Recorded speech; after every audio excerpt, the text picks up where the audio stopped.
my name's Carrie, and I'm going to talk to you today about barrier games. So what is a barrier game? So I'm first going to kind of describe what it is and how, generally speaking, how you go about using this tool, and then we'll look more specifically at what kinds of language it can target, or what aspects of language it can target, and then specifically how to do it, and I'll do a demonstration of it. And we'll talk more about how you can use this successfully in therapy.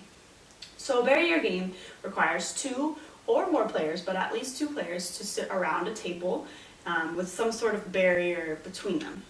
So the barrier is generally a book, a file folder, a binder. It can be any kind of object as long as it prevents the individuals from seeing the other person's materials. So then each player is given the same exact materials, and we'll go over what those materials could be, but they're given identical materials, and then the players will take turns. Generally speaking, one player will be the designated direction giver, and that person will give very specific directions to the other person about what they want them to do with their materials. So, continued, the materials, like I said, can be a variety of things. It could be blocks, Legos, animals, figures, stickers, objects, collage, etc. It could be a variety of different things. So essentially the person who's giving the directions should be clear on what they want the other person to do with the materials. So the goal is then to have the players, essentially, once they remove the barrier, you'll see if both sides have the same kind of setup. So, for example, if it was, maybe they're doing Legos, so maybe their figure is built in the exact same way with the right order and the right colors is built in the same way. So a barrier game is a great language tool. It really provides opportunities for children to work on both expressive and receptive language. It can assist with a number of different things, and some of those things include listening carefully to directions and details. So like I said, if they're the individual who's receiving the information or the directions, that's going to give them opportunities to practice hearing and then processing and going forth with their actions. Then, of course, on the flip side, there's giving clear and concise directions. So as the individual who's then sharing and wanting the other player to arrange their materials in a certain way, they have to be very specific about where they want it and how they want it to be done. So that gives them opportunities to practice using specific language. There's also an opportunity for there to be questioning for clarity or accuracy. So in other words, if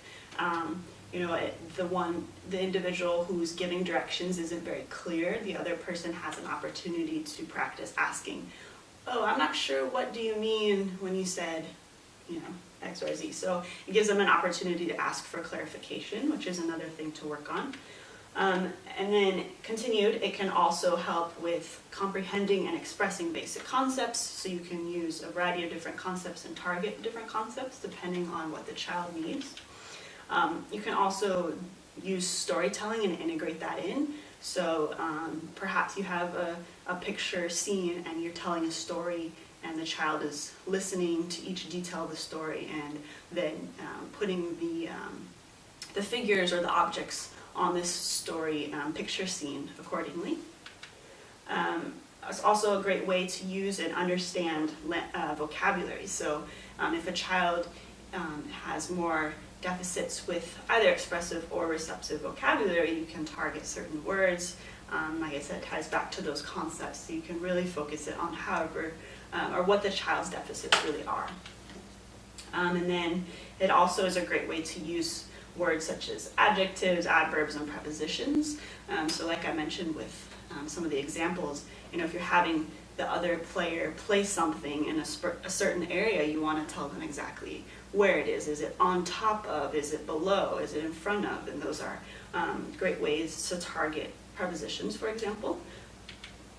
And then lastly, you can obviously discuss and reflect on the activity, so you can ask a child to kind of think about how was it to give the directions? Do you feel like you could have been more specific? Do you think you gave clear enough directions, etc.? So it's a great way to work on that as well. So just to go back, all that to say is really that barrier games is more of this tool that you can use and really tailor it to the needs of the child. So depending on their language deficits, you can really focus on working on specific vocabulary or listening, really depending on what they need. So there are also ways to kind of vary barrier games. So you can increase the number of directions given. So if you want to make it harder, more difficult, you can have the child give, maybe 2 directions at a time. So, put the cat in front of the tree and put the dog behind the bush. So you can obviously increase the number of directions.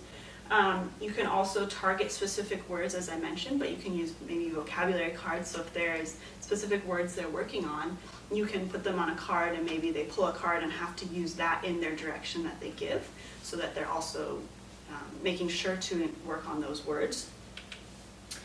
You can also focus on social skills, so you can have them work in teams with 2 or more on each side. So perhaps they're both figuring out how they're going to give a direction, or they're both talking about, oh, did we hear that correctly? What did the other team say? And working on skills in that way. And then narrative skills, like I mentioned before, you can integrate storytelling in, but another way to vary it is then perhaps if you're working with a picture scene or whatever objects you have in front of you, you can have the child then at the end perhaps create a story about about the scene or the people that are in it. So just a quick few examples of barrier games, and then we'll go into a demonstration of it. So for example, this is taken from Super Duper Publications, and they gave a few examples in a handout that they were given to parents.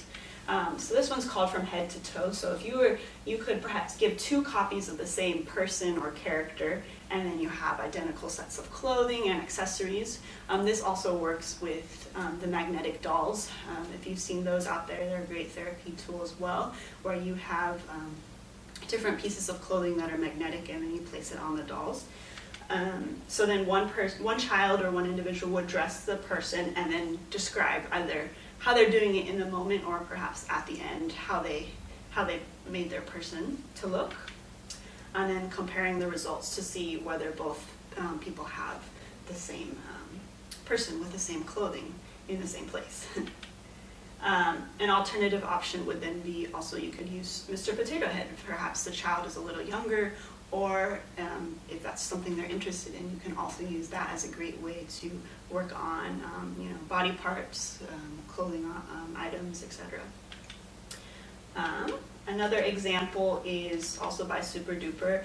It's called Make It Match. So you can do something very simple, like getting 2 sheets of blank paper. You can have one person start drawing a picture or a scene, and then have the other person try to draw the same thing. That obviously, there's going to be a little more variation, not just because of how they might draw, but just trying to see whether the objects are in the same place and whether they use the same colors. So you can have them use different color markers, different color crayons and stickers and different items, so that it can really vary the picture and see if they're able to both have the same scene at the end. Using this one, it might be helpful to give them kind of a starting place, so giving them a theme or a set of vocabulary words that they want to use, so that it's not just like a random heart in the corner and a star, although that could also work, but maybe perhaps having them use, if you're focusing on a specific set of vocabulary words, using those in the picture. Okay, so now I'm going to do a quick demonstration of what this barrier game might look like. Okay, so now I'm going to show you a demonstration of how you could use barrier games in therapy. So let me quickly describe kind of what we have set up. As I mentioned, the biggest thing is to kind of have some sort of barrier separating the 2 individuals. You also want to have the same materials. And as I mentioned, the materials can really vary. You can choose whatever you want to use. In this case, we're going to use a picture scene. So I'll have a picture, and we'll both have the same identical copy of the picture. And then I've also cut out different items that we're going to be able to put on the picture in different places. And once again, those are also identical so that we both have the same set of objects that we can manipulate. As an additional support, if the child needs it, if they're giving directions, I've also created a quick little guide. It's a little sheet that has kind of cues that they can use if they need help describing an item. So if they need help with, okay, let me think, if it's an animal, maybe I can think of a color or a size or what type of animal it is, and then also some prepositions if they need that assistance as well that they can look to this visual aid for. So that's something you can use, or you can choose not to, depending on where the child's at. So like I said, we're gonna do a little bit of practice. I'll pretend like I'm the child giving directions to the other individual. So, okay, are you ready? Ready. Put the small orange striped fish on top of the treasure chest. And then it's an animal, it's pink, has lots of legs. Put that underneath the boat. And then put the small gray fish next to, there's an animal, I think it's gray, has a long tail. Put it next to that animal. So that would be an example of giving directions. And if at the end of if we've used all the items, we can then compare and see what our pictures look like. Oh, wow, that looks pretty close. So if I were maybe the therapist and the child had given me directions, we could compare, and if they were a little different, like our fish, I don't know if you can see, but it's in a different spot. So I could say, oh, maybe you said to put it on top of the treasure instead of on top of the treasure chest. So there's differences there, and we can talk about that. And like I mentioned, depending on if the child has both expressive and receptive needs, you can then switch roles, and then it could be the child's turn to give directions, or vice versa. Whoever gave them first, then they can become the listener. So that's kind of an overview of how you might use barrier games in therapy. Okay, so in conclusion, barrier games are a great language tool, like I mentioned over and over. It's really a great way to target receptive and expressive language.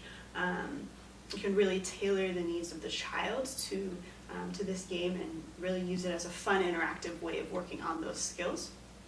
And as I mentioned, you can also target social skills as well. It can be with the different groups that are working on the same on the same game, but it also, of course, works on a variety of things such as turn taking, making sure the other person is understanding and following what you're saying. So in that way, you can also target some of those social skills. And then, like I mentioned, the basics are really, it's important to then have the child perhaps take turns giving directions and receiving directions. If the child has both expressive and receptive language deficits, you'll want to have them take both turns. However, if you have a child perhaps that has more expressive deficits, you might have them focus more on giving the directions. So like I said, it really goes back to fitting the needs of the child and meeting them where they're at. And then lastly, like I mentioned, it really is a great way to target very specific things such as vocabulary, parts of speech, or maybe you're even working on like syntax and structure of the sentence. So you want to have them practice making a certain sentence type to be able to give that direction. So it really works on a lot of parts of language, and it's a great tool to use in therapy with children of all ages. So thanks for watching. I hope you've enjoyed it.